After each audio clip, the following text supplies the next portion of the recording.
Well, one more time, we're about to begin a very interesting hearing on the Subcommittee on Healthcare and Financial Services.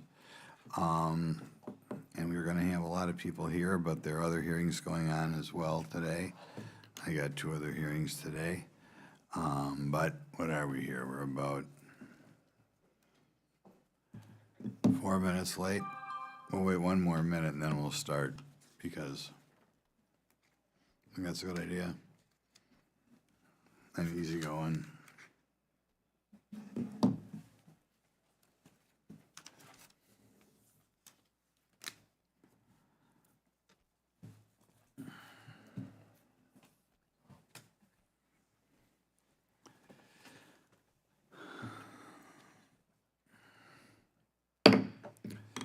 This hearing on the Subcommittee on Healthcare and Financial Services will come to order. Welcome, everyone. Without objection, I may declare a recess at any time. I recognize myself for the purpose of making an opening statement. For the people in the room today, I'll point out there are a lot of other hearings going on, so a lot of the congressmen are going to be jumping in and out, which I don't like, but that's what we've got. Okay. At our last hearing, we talked about some of the disincentives that happened because of our welfare program. And the fact is, the federal welfare system, I don't know if they're talking about food stamps, low-income housing, Medicaid, Pell Grants, everything, is filled with horrible incentives and disincentives. It certainly discourages marriage, and I know there's a kind of a Marxist-y 60s sort of thing that kind of makes fun of the old-fashioned Leave It to Beaver family. So we have a program that discourages marriage and hard work, and at the same time, encouraging dependency. Costs taxpayers more than $1 trillion annually while failing to lift people out of poverty. Today's hearing, and this is kind of the second one we're taking up this topic, will provide an opportunity to hear from 3 witnesses who are experts in federal rental assistance programs. Dr. Ben Carson, the former Secretary of HUD, who, good friend of mine. The program, these programs are textbook examples of good intentions gone awry. I don't know if they're even good intentions. I can't see how you could put programs like this out there and not knowing what had happened.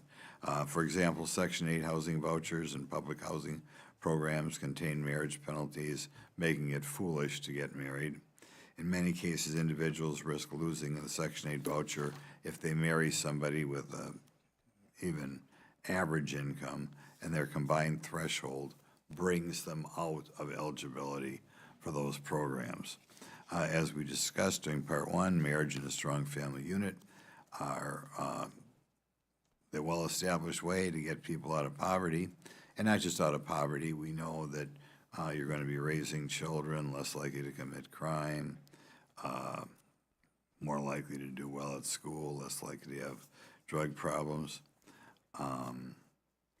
less likely to have depression, anxiety, other disorders. Yet our current welfare system, including housing assistance payments, discourages marriage. And it's not hard to find people who say, I can't work more, I can't get married, or I'll lose my benefits. Due partially to these penalties, the number of children born to unmarried women has skyrocketed. In 1960, 5% of the children were born to unmarried women. 5%. We're now at 40%. And of course, it's not coincidence that things began to shoot up after Lyndon Johnson in the 60s declared war on marriage. Like marriage, the current system discourages rental assistance recipients from seeking employment, higher wages, or overtime if the increased income pushes them out of eligibility. We are fostering a cycle of dependency on government assistance. The average Section 8 tenant spends 10 years on the program, and the average public housing tenant 12 years. Welfare also benefits the middleman and administrative state more than the low-income Americans it purports to be for. Section 42 low-income housing tax programs give the developers tax incentives to build affordable housing for low and moderate income people. Yet the program's complicated design mostly benefits developers, law firms, accounting firms, and state bureaucrats. I don't know who thought that thing up, baby, but man, that's a mess. Middlemen and administrators can take advantage of Section 8 in public housing as well. The Milwaukee Housing Authority reported in January that its leadership misused $2.8 million federal dollars intended for the tenants to pay its staff. The problem had apparently been ongoing since 2019, but wasn't caught for 6 years. Meanwhile, taxpayers are on the hook for more and more spending on these programs every year. But of course, the biggest problem is not the fact that we're overspending on this at a time when we're broke out of our mind. The biggest problem is what it does to the people who become part of the program.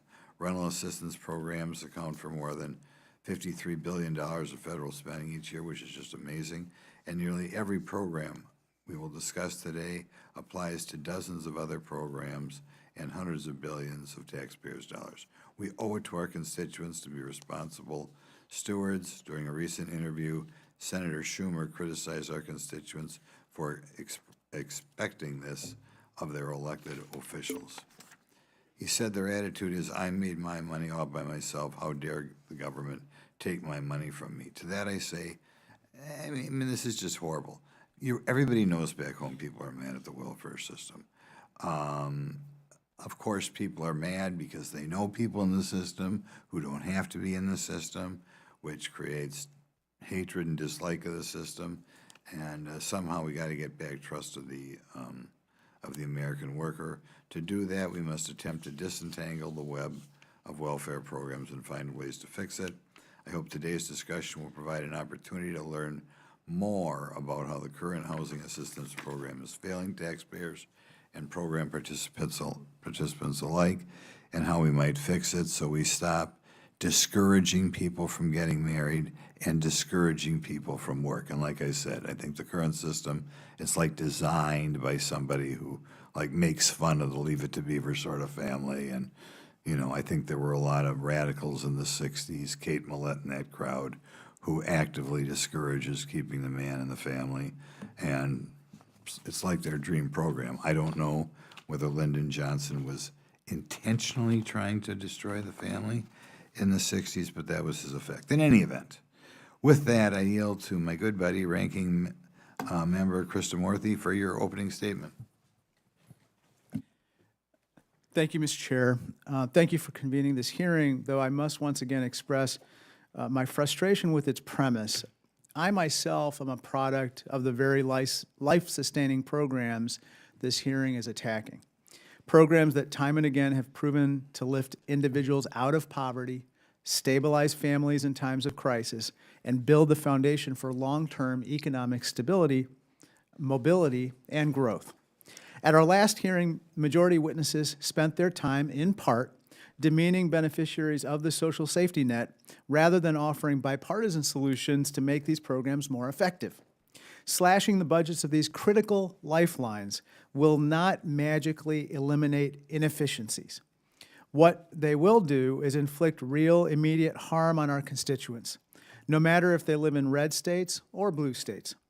Children will go to bed hungry, seniors will forego life-saving medications, hardworking families, many of whom are already working multiple jobs, will face the agonizing choice between paying rent and putting food on the table. We must not lose sight of the real-life consequences of these policy debates. The truth is that the overwhelming majority of recipients of these programs are not abusing the system.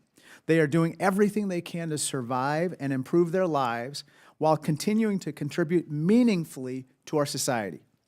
I'm so passionate about the benefits of the safety net because I've experienced them. When my family legally immigrated to this country, we fell on hard times and utilized, for a short period, public housing and SNAP's predecessor, the food stamp program. These programs sustained my parents until my father got a great job in, of all places, Peoria, Illinois. My parents realized the American dream, and they never took it for granted, and I haven't either. Every night in Peoria, my father would say, think of the greatness of this country, and whatever you do, make sure it's there for the next families who need it. That has been and will continue to be my mission statement in Congress. According to H. Con Res 14, the House Republicans' instruction with regard to the budget reconciliation process. Social safety net programs, very likely Medicaid and SNAP, will be cut to the tune of $1.1 trillion. That's trillion with a T. There is no plausible way that such deep budget cuts will only rid those programs of waste, fraud, and abuse. If Republicans go through with this plan, kids will go to sleep hungry because their parents lost their SNAP benefits. Millions will lose their health coverage. These cuts will be catastrophic. Funding tax breaks for special interests and the wealthiest among us by gutting life-sustaining programs is disgraceful. I am proud of what these programs have allowed my family and millions of others to achieve. I have no intention of sacrificing these programs on the altar of tax cuts for the wealthiest among us. Not only is such a plan fiscally imprudent, it is flat out morally wrong. I yield back. Thank you. Thank you. I'm pleased to welcome today our witnesses for today, Dr. Ben Carson, we said, Mr. Chris Edwards, Mr. Howard Husock, and Mr. Indivar Dutta-Gupta. Is that pretty good? Pretty good? Pretty good. Dr. Carson is the former secretary of HUD and founder of the American Cornerstone Institute. Mr. Chris Edwards occupies the Kiltz Family Chair at the Fiscal Studies at the Cato the Kiltz Family Chair in Fiscal Studies at the Cato Institute, and Mr. Husock is a senior fellow in the Domestic Policy Studies at the American Enterprise Institute. Mr. Dutta-Gupta is an advisor for the Community Change and Doris Duke Distinguished Visiting Fellow at Georgetown University's McCourt School of Public Policy. Pursuant to Committee Rule 9G, the witnesses will please stand and raise your right hand. Do you solemnly swear or affirm that the testimony you're about to give is the truth, the whole truth, and nothing but the truth, so help you God? Let the record show the witnesses have answered in the affirmative. Thank you. You may take a seat. We appreciate you guys all being here today and look forward to your testimony. Let me remind the witnesses that we have read your written statement, and this will appear in full in the hearing record. Please limit your opening statements to 5 minutes. As a reminder, please press the button on the microphone in front of you so that the members can hear you. When you begin to speak, the light in front of you will turn green. After 4 minutes, the light will turn yellow. When the red light comes on, your 5 minutes have expired, and we would ask that you please wrap up. Okay, we'll start with you, Mr. Carson, for your opening statement. Dr. Carson, I'm sorry. Well, thank you, Mr. Chairman, ranking member, and members of the committee. By the way, he's got a great autobiography. I strongly encourage everybody in the room to read it. Okay, go ahead. Reclaiming my time. Thank you for the opportunity to testify today. I'm Benjamin Carson, Senior, former Secretary of the Department of Housing and Urban Development, where I had the honor of leading an agency that serves the housing needs of millions of Americans. After my tenure at HUD, I founded the American Cornerstone Institute, where I currently serve as chairman of the board. I appreciate the subcommittee's commitment to examining federally assisted housing policies and programs, and I welcome this chance to share my perspective on improving affordable housing delivery, safeguarding taxpayer dollars, and ensuring program integrity while strengthening American families and communities. I would like to address one of the most critical factors undermining American society today, how public policy, particularly housing assistance programs, disincentivizes family formation and contributes to the dissolution of American families. Marriage is an essential social institution, and while many societal factors influence family formation, federal housing assistance programs, even unintentionally, create barriers to marriage. We have created a system where growing numbers of citizens have become reliant upon government subsidies, incentivizing government dependency over self-sufficiency. The so-called marriage penalty embedded in the assistance programs creates a tangible disincentive to family formation. For example, when two adults marry and live together, their incomes are combined to determine eligibility and rent contribution. If their combined income exceeds program limits, they may lose eligibility or face substantial rent increases. Conversely, if they remain unmarried and maintain separate residences, each may independently qualify for benefits such as separate vouchers, lower rent contributions, or continued eligibility. This financial reality causes many individuals to delay or entirely forego marriage, undermining traditional family structures, particularly among lower-income Americans. Instead of functioning as a temporary safety net, government assistance has increasingly replaced the family as the primary provider for many Americans. If America is to reclaim its strength and spirit, we must once again elevate the role of marriage and family rather than replacing it with bureaucracy. Economic mobility is a cornerstone of the American dream, yet this dream is increasingly out of reach for many. 1/3 of children who grew up poor in the United States remain poor in adulthood.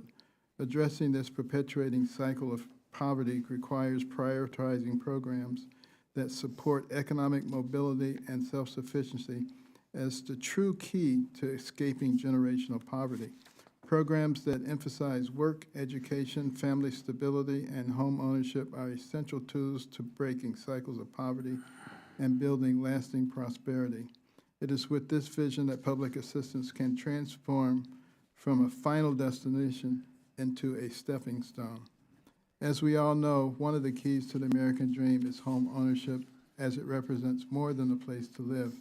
Owning a home is a personal achievement that favors a sense of investment in one's community. Homeowners are more likely to engage in civic organizations, local businesses and schools, and community affairs, which strengthens the bond of civil society. Yet home ownership has become out of reach for far too many Americans, and housing unaffordability has become a stumbling block to family formation as young people, unable to afford home ownership, often delay marriage. Protecting access to home ownership is not just an economic imperative and vital to the keeping of the American dream alive, it is a cornerstone to support family creation. Yet too many believe that government involvement in housing must expand. Government should not be in the business of owning, operating, or constructing housing projects on a large scale. History has shown that government-run housing often leads to inefficiency, neglect, and the erosion of individual dignity. Government can facilitate opportunity, but it should not replace private initiative. Therefore, the low-income housing tax credit, when properly administered, can be an important tool for addressing America's housing challenges. The program leverages housing market forces, entrepreneurial innovation, and private accountability to increase housing supply.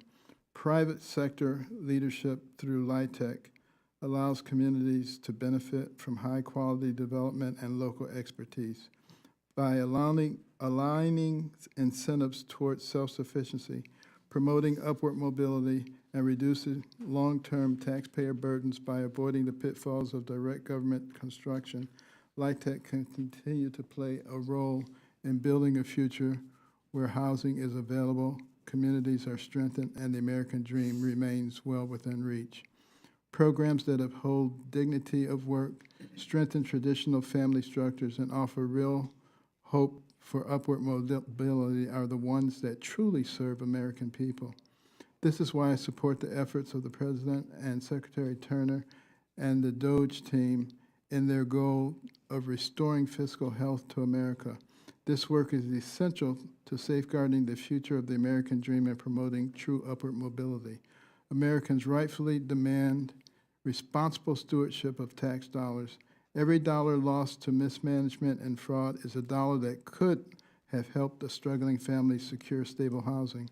Government waste and fraud undermine public trust in programs meant to lift Americans out of poverty. We must restore integrity to the system, preserve opportunity for the future generations, and ensure the American dream remains within the reach of all who strive for it. Thank you for your attention to these critical issues, and I look forward to your questions. Chris Edwards. Thank you for inviting me to testify. I will discuss federal subsidies for affordable housing, in particular the low-income housing tax credit, which provides $14 billion a year of income tax credits to multifamily housing developers. The housing tax credit, or LITC as it's often called, while well-meaning, it's a complex and inefficient solution to housing affordability. The program displaces market-based housing, and part of the benefits go to developers, not to tenants. A better way to reduce housing costs is tax and regulatory reforms, as I will discuss. LITC is an incredibly complex program with vast amounts of regulations. A standard industry guidebook to LITC is 1,940 pages in length. There is a huge bureaucratic overhead and lawyers in place for the LITC program. It's not a simple tax cut. LITC apartment buildings cost substantially more than market-based projects because the financing is complex and because the construction is micromanaged by state-imposed blueprints. A 2024 article in a Chicago business magazine reported that local LITC projects cost up to $900,000 per unit. The article said, quote, "Costs are driven by the Byzantine rules of the federal tax credit system," unquote. One LITC project in the city, quote, "took nearly 4 years to get the project financed with legal fees 3 times the cost of a market rate apartment tower," unquote. A 2024 article in the Wall Street Journal compared subsidized housing projects in Los Angeles that had an average cost of $600,000 per unit to a market-based low-income apartment project that cost half of that per unit. The market-based apartment developer said, quote, "We believe there's a different way than using government money, which really becomes slow and arduous and increases costs." Studies by the GAO and academics confirm that LITC projects cost substantially more than market-based projects. There's a fraud problem with the LITC program. Developers have been found to inflate construction costs to take excessive tax credits. The GAO noted that there's little policing of contractor costs in LITC. The LITC program has encouraged corruption in some cities. Officials have handed out housing subsidies to developers in return for bribes and campaign contributions. IRS oversight of LITC to police such abuse is minimal, according to GAO. So who benefits from the LITC program? Well, statistical studies suggest that a large share of LITC benefits go to investors and developers, not to tenants. One 2024 study by MIT economist Ivan Soltas found, quote, "Developers capture around half of the LITC subsidy in profits," unquote. LITC housing substantially displaces market-based housing. Many academic studies that I cite in my written testimony find that only half or less of LITC housing units actually increase the overall housing stock. The rest are displaced market-based units that would have been built. The 2024 MIT study I mentioned found, quote, "LITC has little impact on the overall size of the housing stock, as LITC heavily displaces private development that would have otherwise occurred," unquote. So how do we boost affordable housing, which is, of course, a very important goal? The state should liberalize zoning and building regulations that reduce housing supply and raise costs for multifamily housing. Another problem is property taxes. This is often overlooked. Across 50 U.S. cities, the average effective tax rate on apartment buildings is 44% higher than on owner-occupied homes, for no good reason. Cities should cut these high property taxes to boost multifamily investment. As for Congress, it should reform tax depreciation rules for multifamily investment. Apartment buildings have a lengthy 27.5-year write-off period, which raises effective tax rates. The Tax Foundation estimated that depreciation reforms for apartment building would boost construction by 2 million units over 10 years. So in sum, with tax and regulatory reforms, markets, in my view, would supply more housing for moderate income families. Congress should reform depreciation rules for apartment buildings, and the state should cut property taxes on apartment buildings and liberalize zoning and building regulations that reduce supply and increase costs. Thank you very much. Thank you. Mr. Husock? Morning, Chair Grotman, Ranking Member Krishnamurti, and members of the subcommittee. I'll suggest changes in the regulations governing tenancies in public and subsidized housing that I believe will help the housing voucher and public housing programs cease to encourage dependency, instead encourage upward mobility, and in the process allow them to serve more of those who currently languish on waiting lists. First, as background, let me turn to a comparison between one aspect of our social safety net, housing subsidies, and another, temporary assistance to needy families, which provides cash. Here, I'll tell you, do you want to move next door and maybe use a different microphone? There's something wrong with yours. Okay. Okay if I start over? Yep. I did push the button.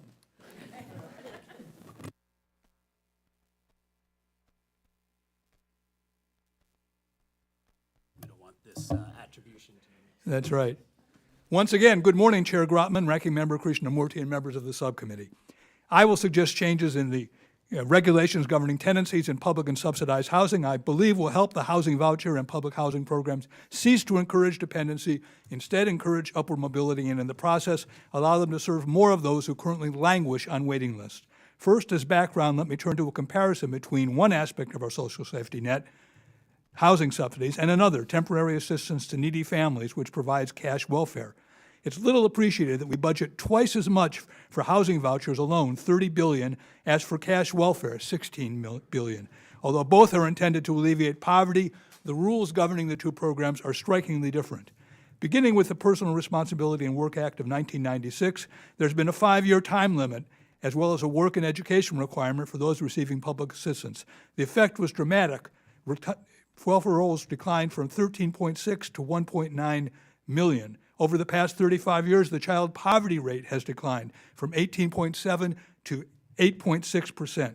Housing voucher recipients, in contrast, qualify for a lifetime stay in almost all localities. The median stay, 9 years. In New York City, as of 2025, 23% of public housing tenants have lived in their unit 40 years or more.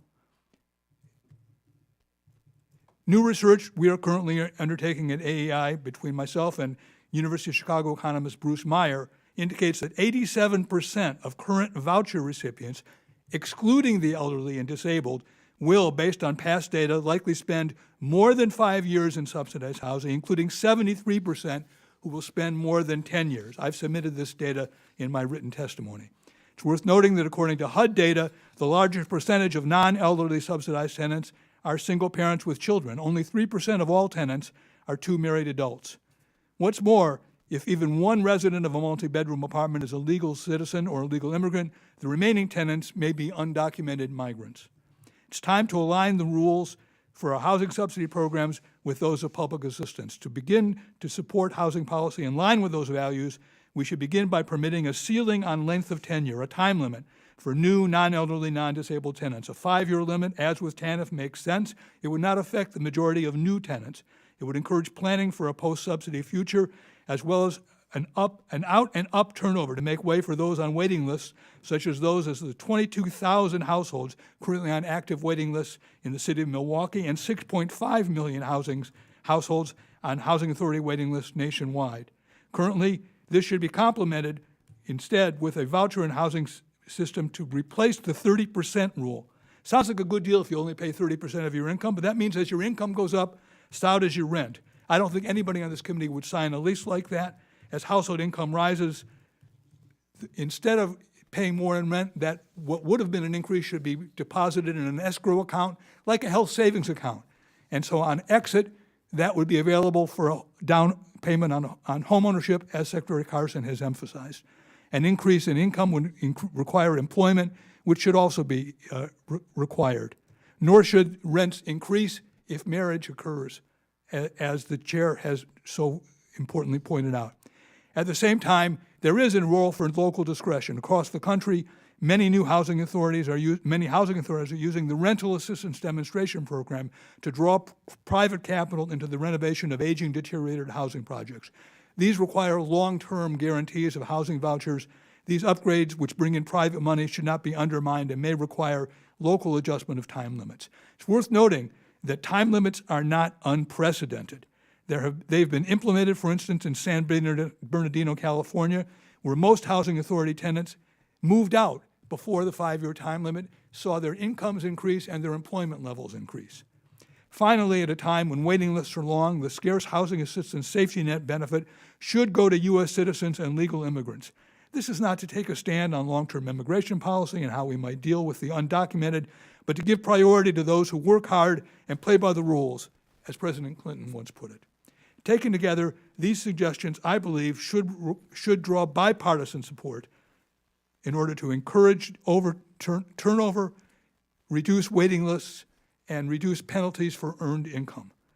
Our housing subsidy policy should switch from being a dependency trap to what Lyndon Johnson had hoped his war on poverty would be, not a handout, but a hand up. Thank you very much for your time.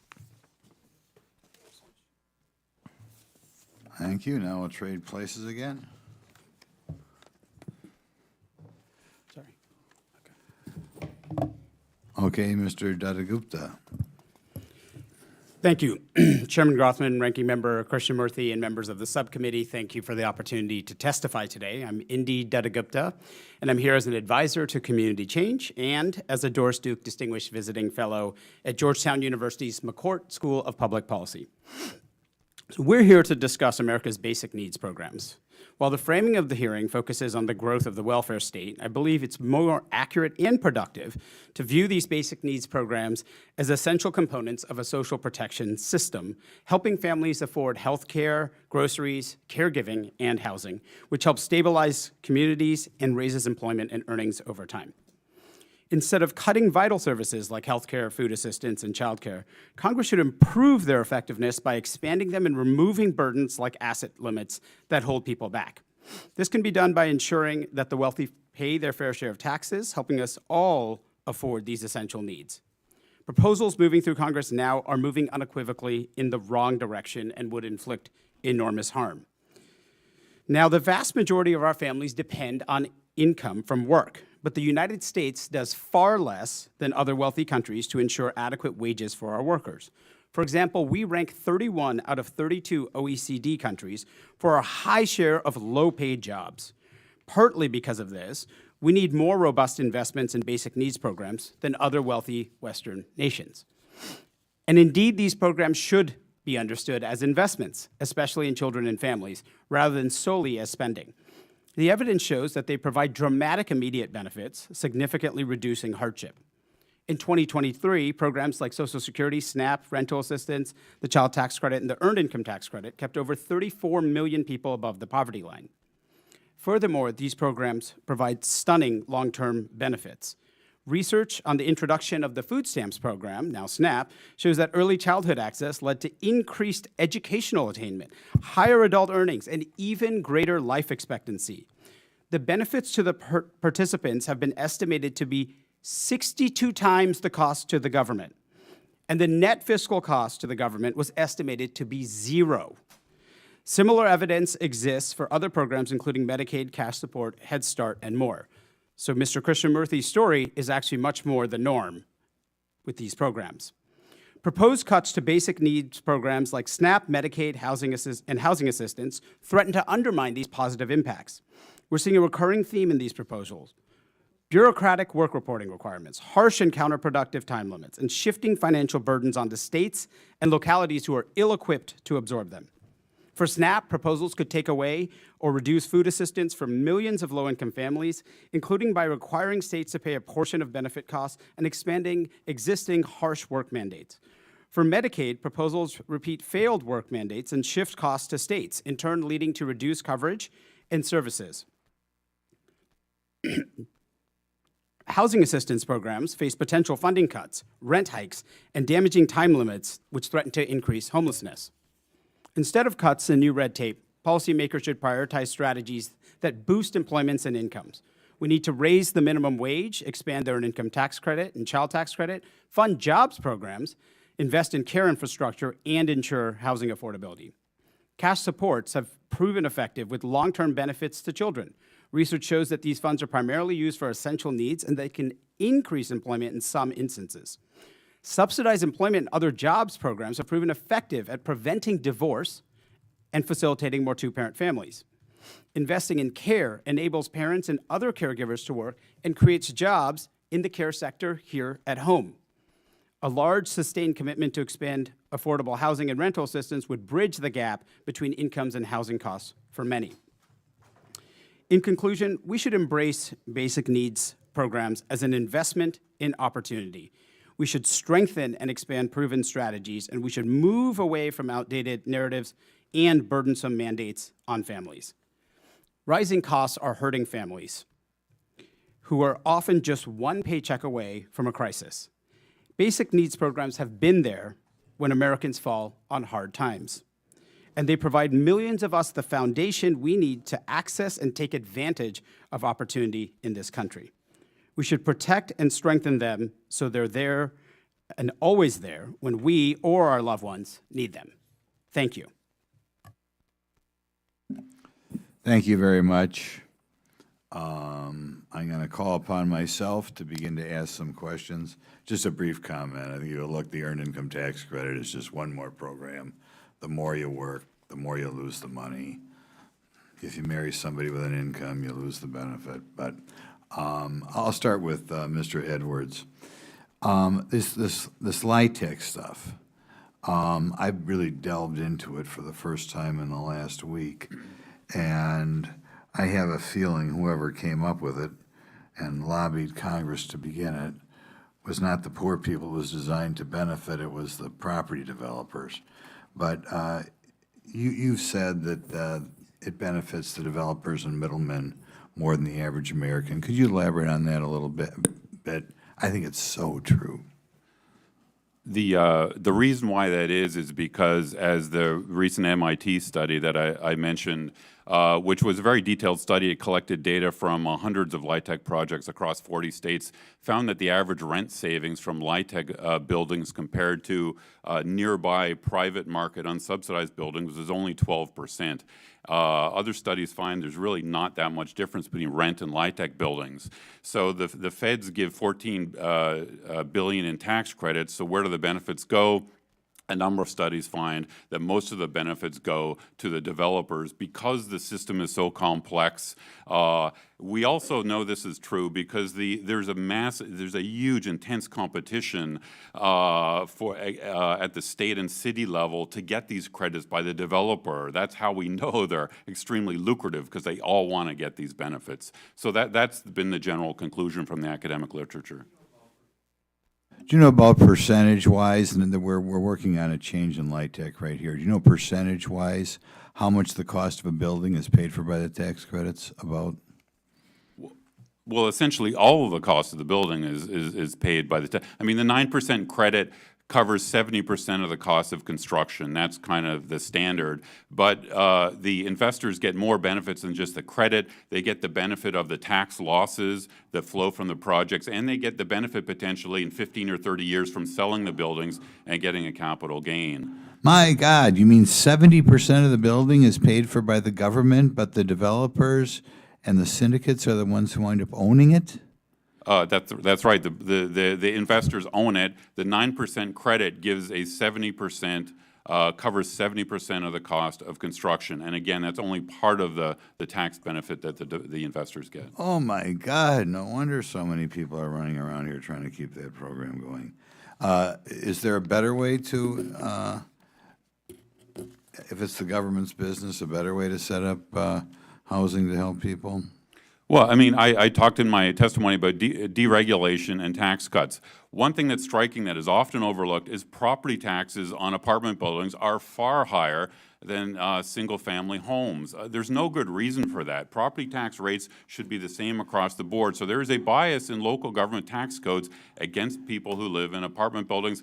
For Congress, I think that in 1986, Congress increased the depreciation lifespan on buildings. That was a mistake. It increased taxes on apartment buildings. I think Congress ought to fix that mistake and reduce the write-off period for apartment building to get more private sector investment.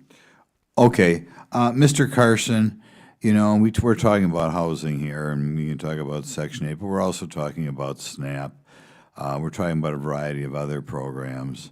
And it's not unusual, is this your experience, that if, say, a single mom, if she wants to marry a guy, maybe even the father of her children, if the guy's making 40, 50 grand a year, that she would lose tens of thousands of dollars in benefits?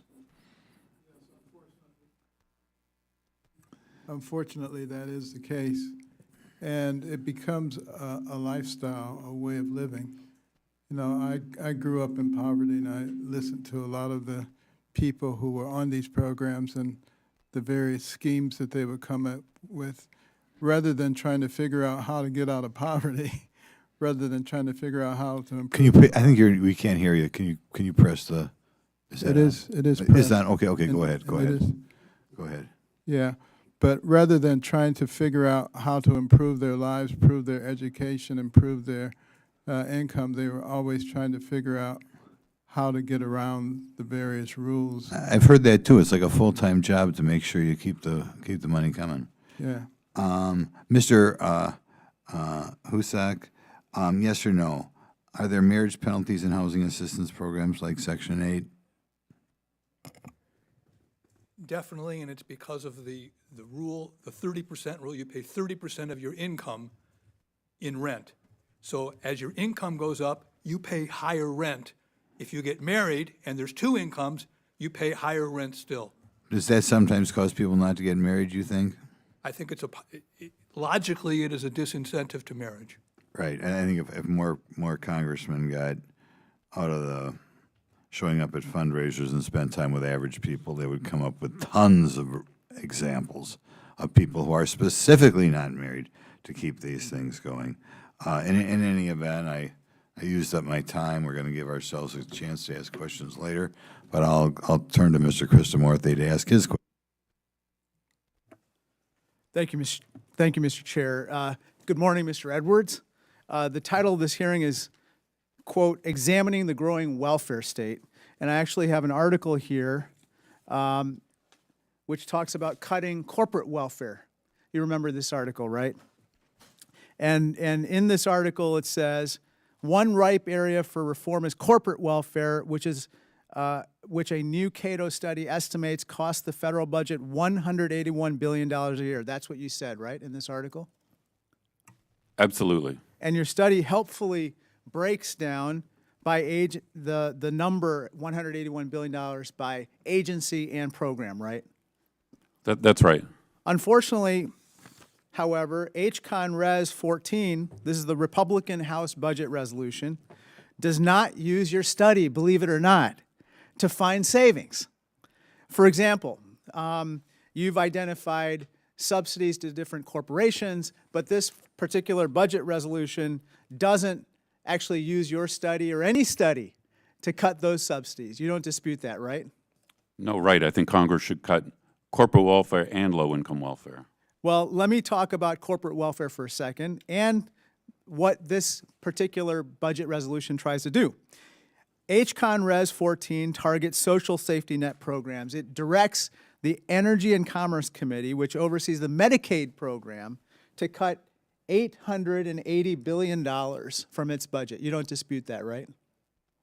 I haven't looked in detail, but I assume that's right. Additionally, HCon Res 14 directs the Ag Committee, which oversees SNAP, to cut $230 billion from its budget. You don't dispute that, right? Right. When I was young, I relied on the food stamp program, which was the predecessor to SNAP, and it was critical for my family. And I believe that cutting food aid is just plain wrong. Let me turn to another topic. Dr. Carson, you said the following: Obamacare is really the worst thing that has happened in this nation since slavery. You don't dispute you said that, right, sir? I don't dispute that. Well, let's look at the facts. Obamacare is really the Affordable Care Act, or the ACA. In 2024, the government reported that over 65 million people have health insurance because of the ACA. You don't dispute that, right, sir? What I am making a point in when I said that is that all of the socialists and the Marxists say that socialized medicine is the linchpin to providing socialism throughout the entire system. And that is a system that moves us much closer to socialized medicine. Well, let me ask you this. The ACA prohibits health insurance companies from refusing coverage for pre-existing conditions. You don't dispute that, right? I would have to have a little more context than you just gave.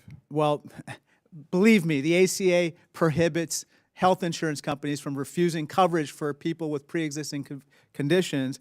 It also allows children to stay on their parents' health plans until the age of 26. You know, it doesn't sound like the catastrophe that you paint it to be akin to slavery. On the contrary, the ACA isn't keeping people down, it's lifting people up. And I find your prior comments about Obamacare being the worst thing since slavery really appalling. Mr. Dutta-Gupta, right now, according to Realtor.com, the U.S. has a shortage of nearly 4 million homes, causing a housing crisis, right? Yes. In addition, since Donald Trump took office, the Bureau of Labor Statistics found that price hikes for food have accelerated, correct? Yes. The Wall Street Journal also found that new Trump tariffs are expected to cost American households at least $2,100 annually. You don't dispute that, right? I believe it's analysis from the budget lab at Yale, but yes. The affordable housing crisis is squeezing families today, and these new tariffs will make everything from rent to groceries even more unaffordable, unfortunately. Let me turn to Dr. Carson. Dr. Carson, you did not live in public housing, right? That's correct. I spent part of my childhood in Section 8 housing. This is actually a picture of the public housing that I lived in. It gave my family the stability we needed to work, breathe, and build a new life, and my parents were actually married. My family story is not unique, sir.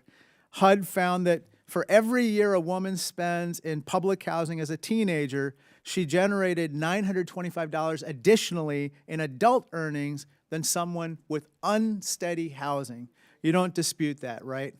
Well, the issue is not whether public housing is helpful or not. The issue is, are there things that we can do to improve the situation and to make people more likely to exit from public housing? Real success is the number of people we can get off of assistance, not how many we can put on it. I agree with you 100%. I exited public housing, sir. My family exited public housing. We moved to Peoria, Illinois. We entered the middle class, and I sit before you as a United States congressman. And I that is applaud the that. hallmark That's of a good. successful program. That's good, but unfortunately, Thank you, and I that yield doesn't back. happen. Thank you. Unfortunately, that doesn't happen for everybody. Okay. I now recognize Mr. Gosar for 5 minutes. Thank you, Mr. Chairman. We're over $36 trillion in debt, and public housing has only contributed to that cost. Section 8 housing, for example, does not have a time limit. Participants can receive subsidized housing for decades, while these in most need are stuck on a wait list. But the housing cost crisis is not the result of just one regulatory requirement, but rather a series of challenges that forced costly and unattainable standards on local communities. Not only did Biden's HUD inflate the cost of housing welfare, but it also reinstated Obama's Affirmative Further Fair Housing Initiative, or the FFH rule. You're very familiar, aren't you, Doctor? In 2015, Obama introduced the AFFH rule to dictate zoning requirements in any community across the country that applied for a community development block grant.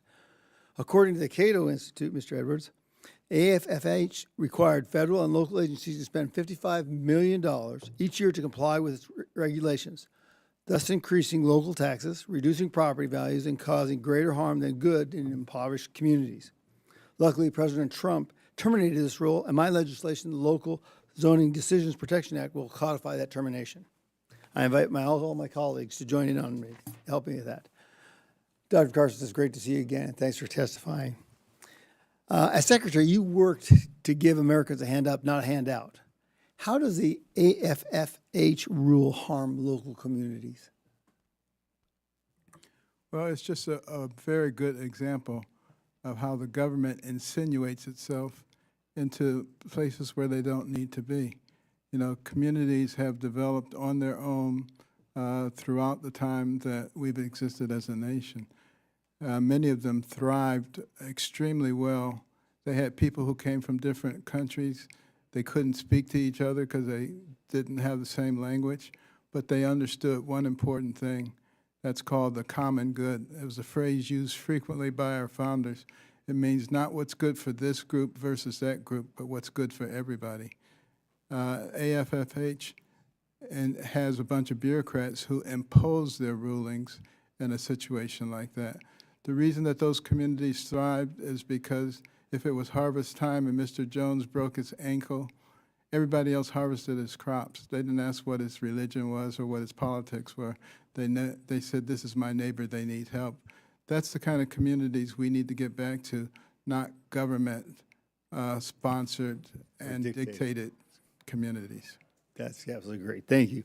Mr. Husock, in February of 2024, 70 New York City Housing Authority employees were charged with accepting cash from contractors in exchange for awarding certain contracts to these entities. Is it correct that public housing authorities that administer these HUD programs are required to place tenants who receive housing benefits on their housing authority boards? There are representatives required, vary state by state, but that certainly is possible. And that was one of the largest corruption cases in New York municipal history. In your opinion, what's the first step to address the abuse of these public housing authorities? Well, I think they should not be in the management business at all. Yeah. Right? What we have, I live in the Metro New York area. There are a lot of companies that really know how to manage buildings, and one of them is not the Housing Authority of New York. Now, there may be well-meaning people who could oversee contracts. That's a proper role for government. It happens all the time. This Congress does it. But we should have private management. And we are moving slowly in that direction through the Rental Assistance Demonstration Program, where we're bringing in private management. You have some people yell out, that's privatization and it's bad. But no, we need to bring in private management and not let these housing authorities, which have a proven record of corruption and incompetence. The New York City Housing Authority, the largest one in the country, is under the oversight of a federal monitor because of the dilapidated conditions. Mr. Edwards, and first of all, thank you very much for your Institute for Cato looking into the national emergencies that I was so hyped up about and showing that there's $12 trillion that between Bill Clinton and Joe Biden, all that time in between, we ran out $12 trillion worth of our debt, 1/3 of our debt with no receipts. So thank you very much for that applause. In my legislation, putting Trust and Transparency Act would require any NGO that receives even a penny of federal funding to disclose its extravagant donors so Congress can see which NGOs have nefarious intentions. So in the case of affordable housing, the American people would have access to the books of NGOs that house illegal aliens at the expense of a taxpayer. Is that true?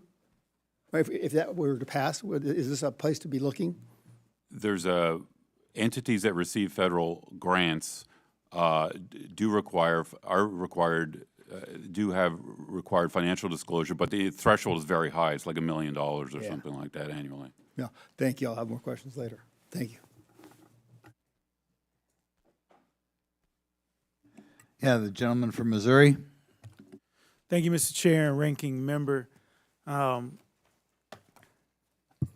With all due respect, Dr. Carson, really, I just don't understand the logic.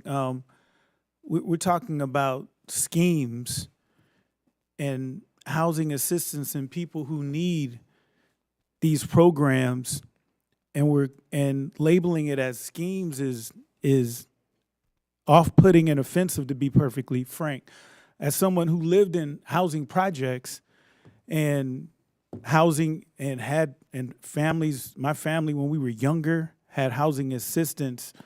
Let me tell you about a scheme.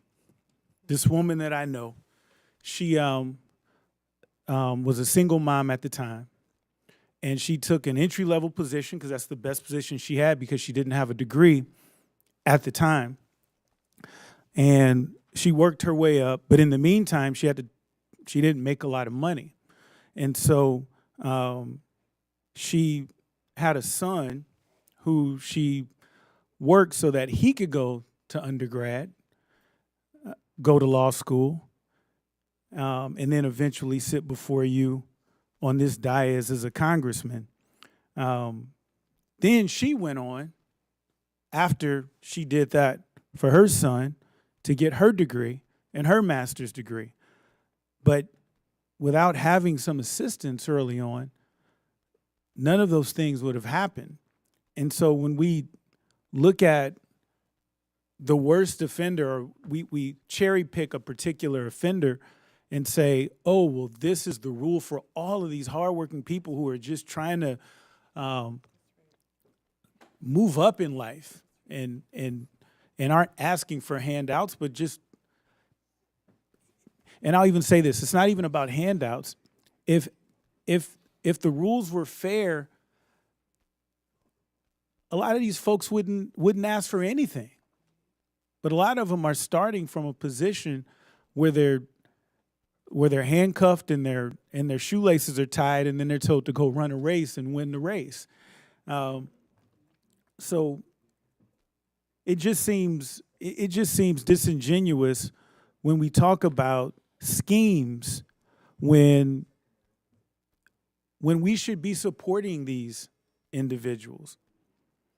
So as a and I'll say this, as a Christian, I don't believe that anything that is man-made is going to be perfect. So you can pick any program that a Democrat or a Republican started, you'll find something that's not perfect about it. But instead of gutting the program, perhaps we could actually sit down, work together, and improve those programs. And so I want to paint a picture of how urgent these issues are. The low-income assistance programs we're discussing aren't just numbers on the page, they're lifelines. And despite what some of my Republican colleagues may suggest, what's happening here is not isolated, it's part of a troubling pattern. And right now, this administration is targeting programs like Medicaid, not to reform them, but to bankrupt them and gut them to fund for tax breaks for billionaires. Cuts to Medicaid don't just hurt on paper, they hurt real people in every community. Medicaid funds critical mental health care, from school counseling to crisis and addiction services. In Missouri, in my state, more than 48,000 people rely on Medicaid expansion. Without it, many would have nowhere else to turn. And yet, while some Republicans claim mental health is the root of tragedies like mass shootings, they are cutting the very programs designed to help. So if mental health is truly a priority, why are we slashing Medicaid? If mental health is truly a priority, why are proven mental health programs on the chopping block? If mental health is truly a priority, why was funding just frozen for the bipartisan Safer Communities Act, which improves school safety and expands mental health care? That law, which was a bipartisan bill, has been unraveled in 100 days. And President Trump's budget would make even deeper cuts. If Republicans were serious about mental health, they wouldn't be cutting student support, slashing Medicaid, and undermining community safety. And as a prosecutor, mental health and public safety shouldn't only matter after tragedies. We need to act before lives are lost. Protecting Medicaid, SNAP housing, and other vital programs is how we do that. And this is not rocket science. The choice is simple. Protect billionaires or protect communities. I have a quick question for Mr. Dutta-Gupta. Given that stable long-term housing is essential to children's development and mental health, does it make sense to push millions of families onto the streets? Absolutely not. It's completely counterproductive, and your life experience and Mr. Krishnamurthy's is the norm, that Okay. these programs substantially improve the outcomes, especially of children. Okay, we have a minute. I yield back. Thank you. Mr. McGuire? Thank you, Mr. Chairman. Thank you to our witnesses for being here today to answer our questions. I grew up in poverty as well. My older sister and I were abandoned. The police found us, and we bounced around different foster homes. I attended 9 different elementary schools. But through the grace of God, my grandparents, who had already raised their children, rescued me and my older sister and raised us until my dad got sober. And I think God gives us adversity to chisel us into the men and women we're supposed to be. I decided I wanted to serve our country because my grandfather served in the Navy in World War II, to become a Navy SEAL.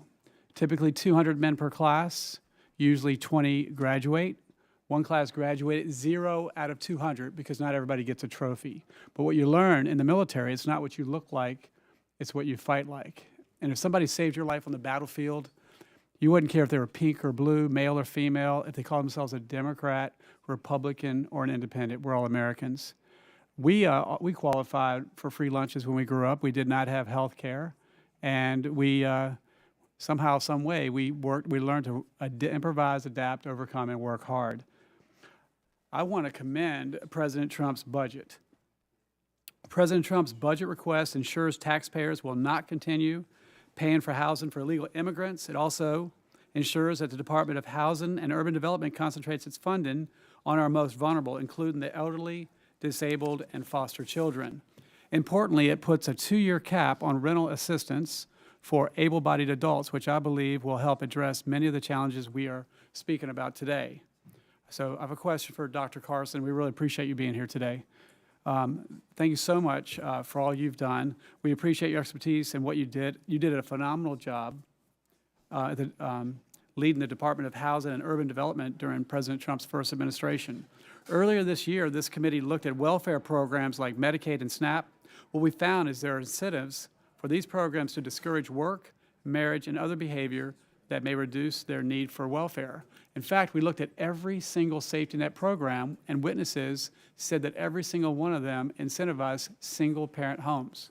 And I think the breakdown of the nuclear family is what's threatening our country. I heard the chairman say that in 1960, 5% of American homes had a single parent. Today, it's 40% and growing. That is a recipe for destroying our country and everything that so many men and women, military or not, gave their life for. Dr. Carson, when you arrived, did you see these bad incentives at welfare programs at the Department of Housing and Urban Development? We definitely had many disincentives for self-sufficiency. And I thought, coming into the department that it would be easy coming to Capitol Hill and getting bipartisan support for self-sufficiency programs and getting rid of the dependency. I was wrong. There are many people who were not interested in doing that and perpetuating the situation because it gave them a power base. And I think it's time for us really to sit down, put the facts in the middle of the table, and think about what are our goals. Our goals are not just to support people who have difficult situations. Our goals are to get them out of that situation and help them to be able to realize the American dream. So, I don't disagree with some of the things the congressman from Missouri was saying, but the Bible tells us we have an obligation to the poor, but we don't have an obligation to keep them poor. I love it. Makes sense. A hand up, not a handout. Let's see, Mr. Husock. For a couple living in poverty, how significant are the financial penalties they face if they get married while on welfare? Well, I'm not an expert on temporary assistance to needy families, although in 1996, this Congress passed a 5-year limit on cash welfare, and cash welfare dropped tremendously in terms of the number of people on it and helped reduce the poverty rate. In terms of public housing and voucher housing, it just doesn't make sense to have two incomes, or certainly it doesn't make sense to declare two incomes. And so those of us who are concerned about having formal marriage arrangements as opposed to partners living together or not having, the biological parents in the same house, there's a tremendous disincentive for those who would declare legally the incomes that they have. It's worth noting that in the New York City Housing Authority, which is by the largest in the country, 177,000 units of public housing in New York City, right? They estimate there's 400,000 legal residents. They estimate, based on the amount of garbage that's picked up, that there's 600,000 people living in public housing. So there may be many other partners in the home, but they're not declared legally, and that's not a good thing either. Thank you, and I yield back. Thank you. Ms. Simon? Thank you, Mr. Chair. I want to thank the witnesses for being here today. Where do I even, begin? The issues surrounding families who are low income and the working poor, supporting them in their plight, I believe is what we're all here to do. But this conversation is extremely troubling. I came to Congress to represent those families, clearly. One of those families is the Sioux family in my district, multi-generational family in the Bay Area, and they overcame decades of anti-Asian laws and housing covenants to live the American dream, a family that bought a home and season tickets to the A's, although they've left, very, very sad. But for many families, like this family, changes did happen. The Sioux family incurred medical bills like my family did, divorce, and the 2008 recession changed everything, broke down their safety net. Derek So, he lost his home during that period and his car, and he couldn't afford rent on his $1,000 a month income that came from disability once he was disabled. Today, Derek is leading advocacy efforts for dignified folks who are too low income to afford rent. And I'm so thankful for that work. Mr. Chair, I ask unanimous consent to enter into the record San Francisco Chronicle's Homegrown and Homeless in Oakland. Well, I hope that can go in without. Oh, sure, yes. Thank you, sir. I just want to say, right here in this building, the daycare workers make $30,000 a year to take care of the children, school-age children of members of Congress. $30,000 a year. Suppose two of these folks who work are married. They're married, working in this Capitol. They can't afford a one-bedroom in Washington, D.C. So few people who make laws for the poor have been poor. Many of you all know that I was a teen mom. I went to college. I got food stamps, $26 a month. Every other week, I was at the counter putting back food because, again, people were making policy for poor folks who had no idea what it was like having to move through an economy that didn't understand what it was really like to be poor. I want to be clear. Those daycare workers in this building, don't you think they want a better income? Or do you want for them to leave the daycare here in 2 years? You want full economies to shift, have people leave.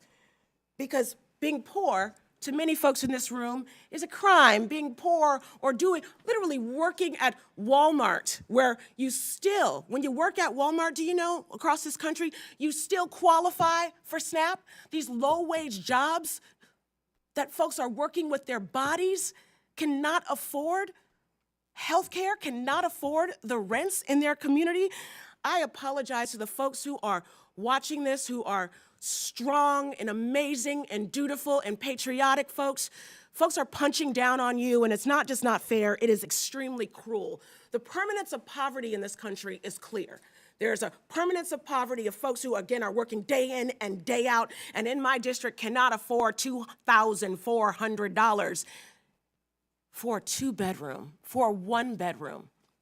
I just want to be clear. The reality is, and I've been there, being poor is hard. Being poor is hard. And the federal government should not be making poverty harder. When we ask a family that's paying 50% of their income to rent to afford childcare, I have been there, and elder care, and medical insurance, we are sentencing them to lifelong debt, housing insecurity, and hunger. I want to be clear that any reduction in SNAP, any reduction in Medicaid, any reduction in housing benefits for the working poor, or services that could be the difference between life and death, or living on the streets, for so many vulnerable individuals and families, is what we're proposing. President Trump this week, actually last week, released a budget that would slash housing vouchers, public housing, housing programs for seniors and people with disabilities. It's clear, we've read it. Cut the LIHEAP, which, regardless, we know it helps working families afford heat in the winter and cool air in the summer. It would limit homeless individuals who are at risk of future homelessness because you want to give a clear-cut cap on how long these deserving people need to get out of poverty.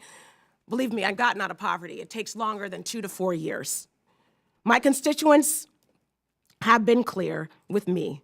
They've brought me here because they're hardworking and they deserve a government that's going to work with them as they move through an economy that has no idea what it means to move through poverty. And I yield back. Thank you, Ms. Randall.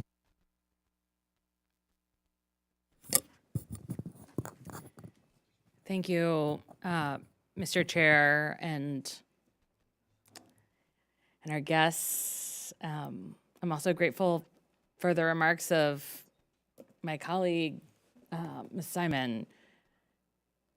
I think we so often seek to depersonalize the work that we do in this chamber, in this Capitol. We talk about it in terms of funding levels and dollars saved, but we are talking about programs that impact real people, real families who are trying to live their lives.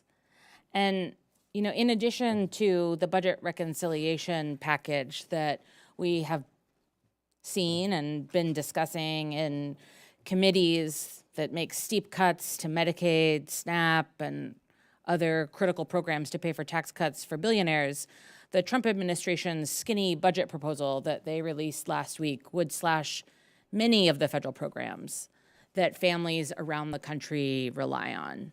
At a time when this president's radical tax and tariff agenda is driving the country into a recession and making daily life, housing, childcare, baby strollers more expensive for working families.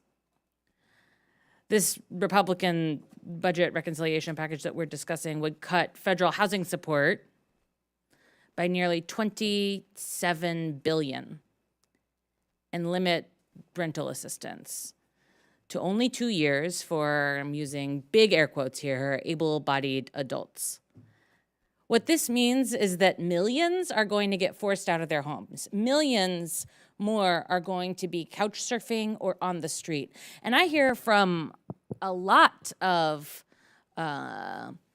business interests that more people on the streets is not, they don't tell me it's a humanity challenge, they tell me it's bad for their business. And these are problems we can solve. We can solve homelessness by ensuring that people have housing through housing and rental assistance programs. It's not magic, it's housing.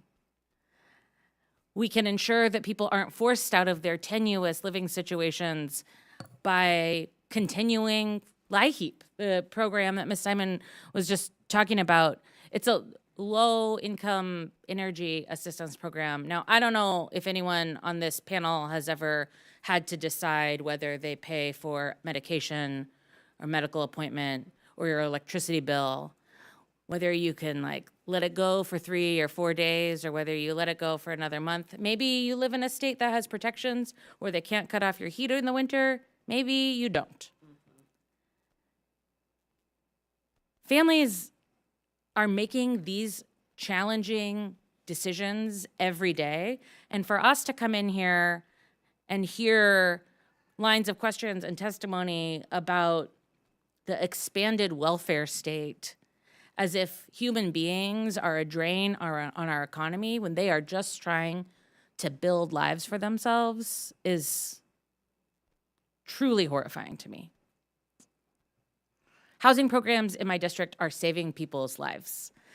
New Horizons in Mason County is a program targeted at homeless veterans. It's Housing First, tiny homes that allow veterans who have been chronically homeless, living on the street, dealing with challenging medical issues, the chance to have security, stability, a roof over their head, and be connected with job support programs. Peninsula Services is a housing program in downtown Bremerton focused on supporting people with disabilities. The top floor has a Hoyer lift in the ceiling so that someone wheelchair-bound who is also a parent can get from bed to the shower or the bathroom while also taking care of their kids. In Jefferson County, Habitat for Humanity is building 134 affordable housing units close to a school and public transportation so folks in a rural community can get where they need to go and find stability. We're seeing housing programs like Wheaton Landing that is ensuring that homeless families with school-age kids can find stability and not be forced to live in the shelter or the woods. Now, I'm reaching the end of my time, but I hear we may have a few extra minutes later for questions, so I will yield at this moment to the chair. Thank you. Thank you. Yeah, this is such a great hearing. I thought we'd go another 10 minutes, and I'd call on myself first. I'll give you guys some more time. I want to point out what the goal of the committee is, and I'll ask another couple questions. First of all, the benefits right now, the support benefits, be it housing, be it food, be it earned income tax credit, whatever, all discourage work and even more discourage marriage. Because if you marry somebody who is worth making 40, 50 grand a year, it takes all these benefits away from you. I think anybody who goes back home and talks to people, not lobbyists or other congressmen, will find examples of people who even out of the chute don't get married because they don't want to lose their benefits. But that's where we stand. And I wanted to focus a little bit on the LITC program, which the more you look at it, overwhelmingly the primary beneficiary is a bunch of well-off property developers, not the so-called poor that they claim to be helping. But in any event, I'll ask Mr. Carson one more time. Do you believe that these benefits collectively have changed society in which there are less children raised in marriage and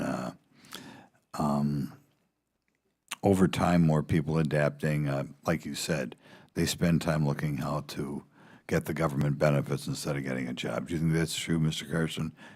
It's true. I don't think it may have been done intentionally, but we have to be smart enough to look at the effect of what's happening and ask ourselves, what can we do to change this outcome?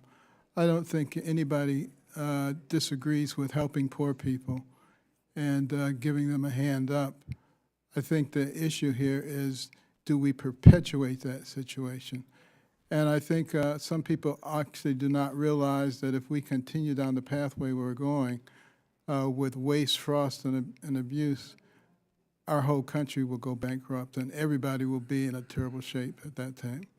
It's being able to look at the big picture that sometimes people aren't able to do. Okay. In your experience, and I know you came out of a tough background, but to your experience, can you see benefits not just to the children, but to the men as well, who frequently our society has set up programs designed to make sure the men aren't in the household? Benefits not only to the father of the children, as well as benefits to the children if we had more of a society in which marriage was the goal? Well, marriage is an institution that was set up by our God, and it is a perfect environment for children to be raised in. And there was a recent study done by the Brookings Institute and Princeton University looking at the effect of traditional nuclear families on the well-being of the state. And it was pretty dramatic that those states that had the largest number of traditional nuclear families did much better, provided a much better environment for the raising of their children. It's something we need to be concerned about as a nation. Okay, thank you much. Mr. Edwards, I did want to focus a little bit more on the LITC stuff, and the fact that, you know, lobbyists are always moving around this building. Do you believe, one more time, that this program primarily benefits the so-called low-income or working poor, or does it primarily benefit the property developers, the lawyers, the accountants? The statistical studies that have been done have shown that half or more of the benefits go to the investors and the developers and not to low-income tenants. You could see that, for example, by the fact that the rent, average rent payments in the LITC buildings are not much lower than nearby market housing. To build on something quickly what Dr. Carson touched on, there's a big difference between the intentions of programs. All these programs are well-meaning. The actual reality is often different. The SNAP program, the N is for nutrition, a quarter of the benefits go to junk food. So the results are actually different than the intention, and that's the same with the LITC program. The intention is to benefit tenants, but the reality of the program, it's been taken over, as you mentioned, by the corporate lobbyists, the banks, the investors, and most of the benefits go to them.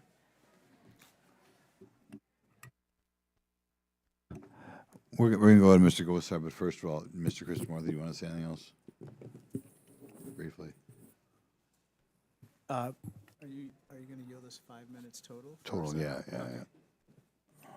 Okay, I'll yield myself 1 minute. Let me ask Mr. Dutta-Gupta. Look, I think that there's a misconception that somehow Democrats would want to discourage marriage or harm the institution of marriage. As you know, in my own particular story, my parents remained married, and then we exited successfully from public housing and went on to live a middle-class life. But to address the issues that Dr. Carson and others raised, what is a reform that you would suggest? Well, for one thing, we have a lot of evidence of programs that do reduce divorce, which we need to think about too, and facilitate marriage with positive outcomes. These are not unfortunately, the Bush-era healthy marriage programs, some of whom actually increase domestic and intimate partner violence. These are really jobs and income programs.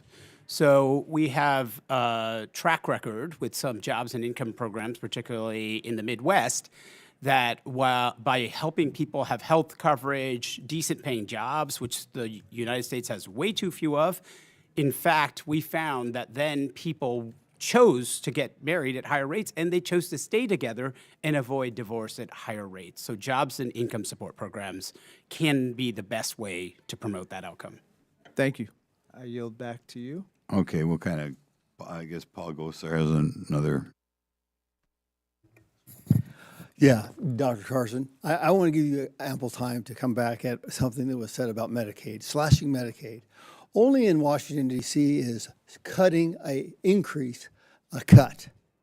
You know, so one of the core tenets of Obamacare was to expand Medicaid, was it not?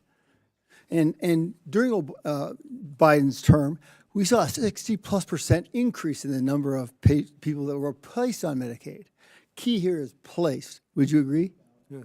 So part of the problem here is that when you're looking at debt service of $36 trillion, and Mr. Edwards, thank you again from Cato, from my bottom of my heart, for looking at that national emergencies, you've got to do some hard choices. Now, if you're just going to cap those rates, let's just say you're going to cap them as inflated as they are, you increase it by the medical inflationary aspect, which is twice what normal inflation is. Sounds to me like that would be something that could work. Would you agree? I'd agree. But I also would bring up the point that we spend over $13,000 per capita per year on health care in this country. That's more than most concierge practices cost. So obviously there's a lot of money going places where that doesn't need to be going. What do you need? You need a patient, you need a health care provider. Along comes the middleman to facilitate, becomes the principal entity, sucking out most of the money out of the system, and people are not getting the care that they need. We need some major reforms there. Oh, I'm glad you said that because, you know, it's now cool to eat well. You know, maybe when Mrs. Obama was around when she wanted to eat well, it wasn't cool. But it's cool now to eat real good food. And so we ought to be pushing as pay to play to pay for well health. Thank you. I appreciate it. I yield back.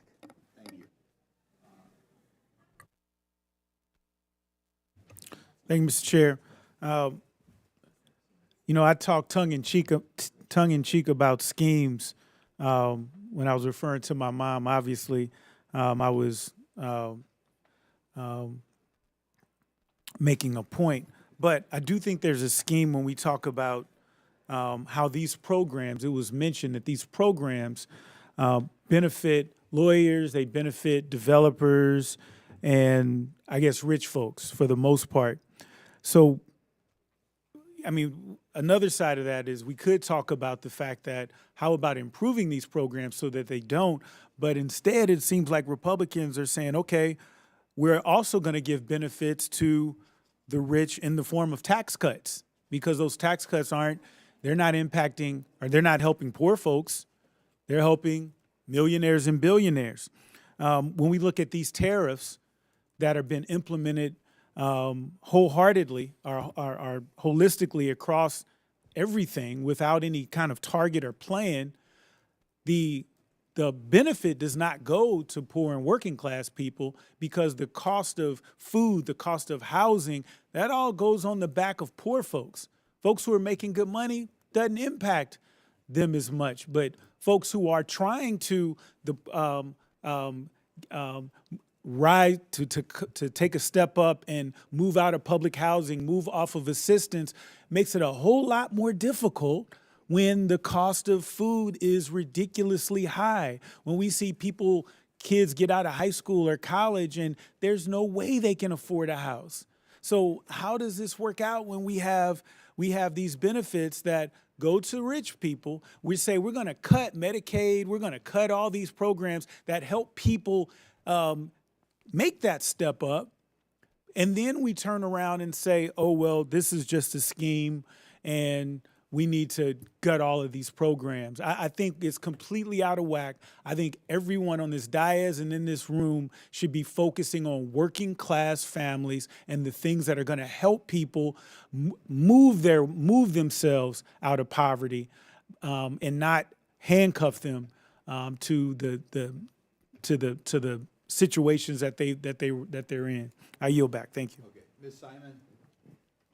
Thank you so much. I wanted to quickly comment and ask a quick question to Mr. Dutta-Gupta.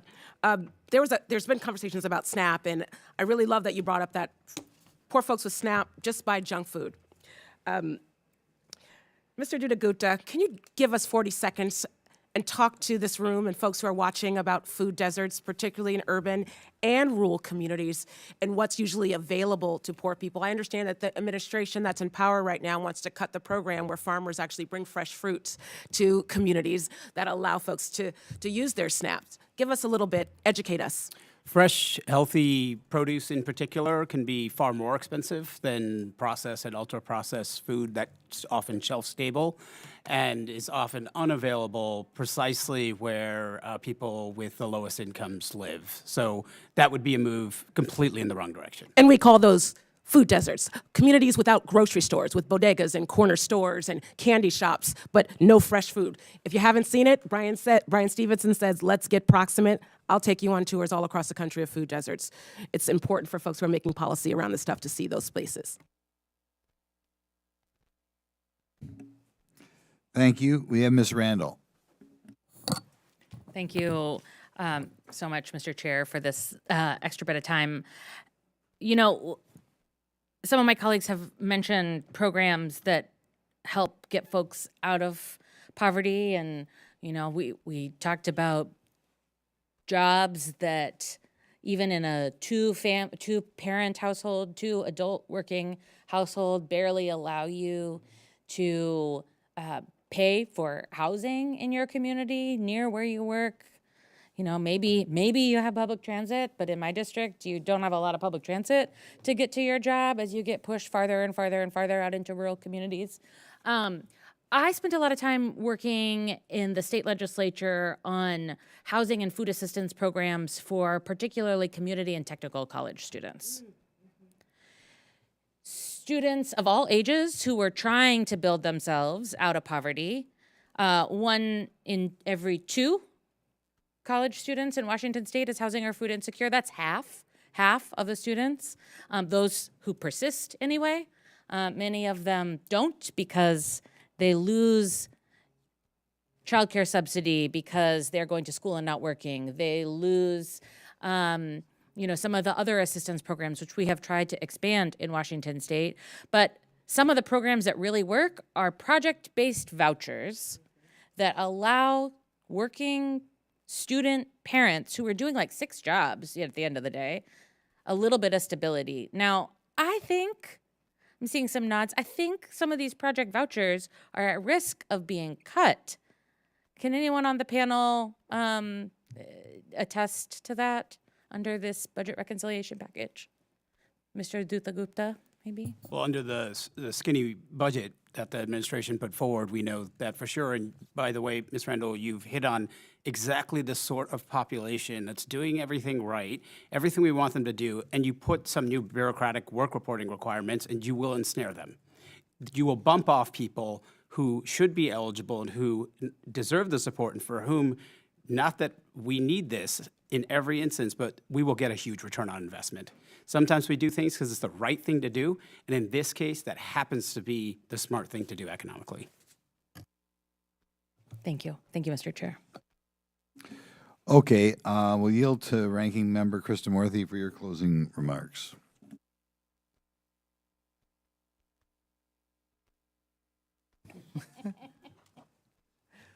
Well, thank you so much, Mr. Chair. Look, I think that what we need to recognize is that we have a large number of programs designed to help people who are struggling in this country. As I mentioned before, my family was one of them. So I have personal experience with the safety net, and I can say without a doubt, I would not be here but for that safety net. I would not be here but for that food stamp assistance, now known as SNAP. I would not be here but for that public housing.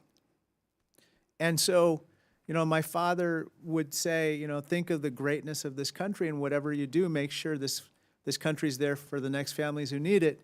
That's become the mission statement of my office, and indeed my why at this point, my why.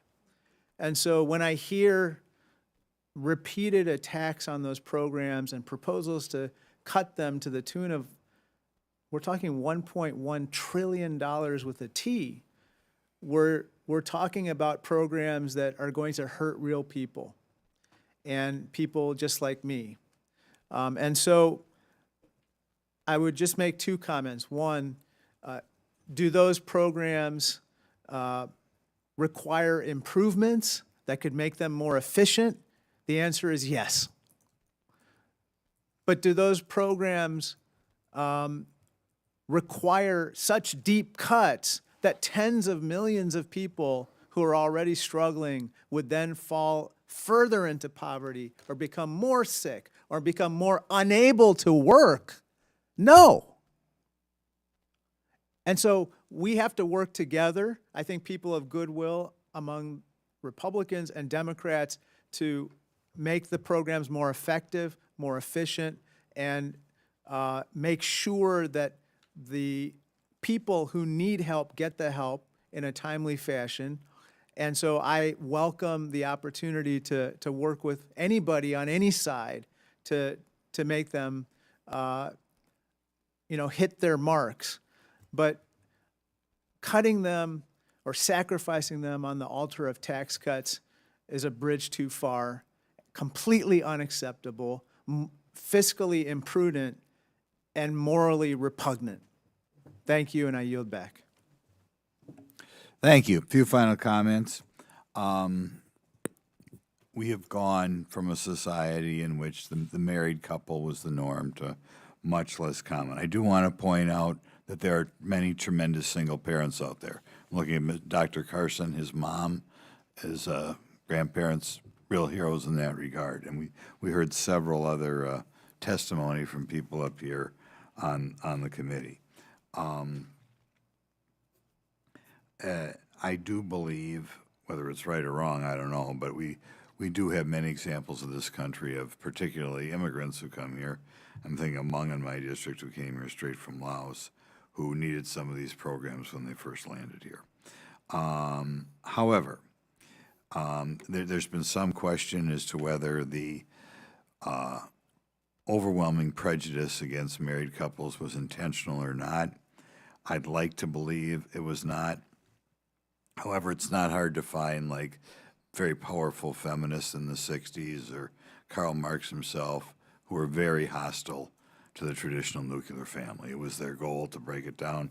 How much influence they had on the programs that were created in the 60s and which survive today, I don't know.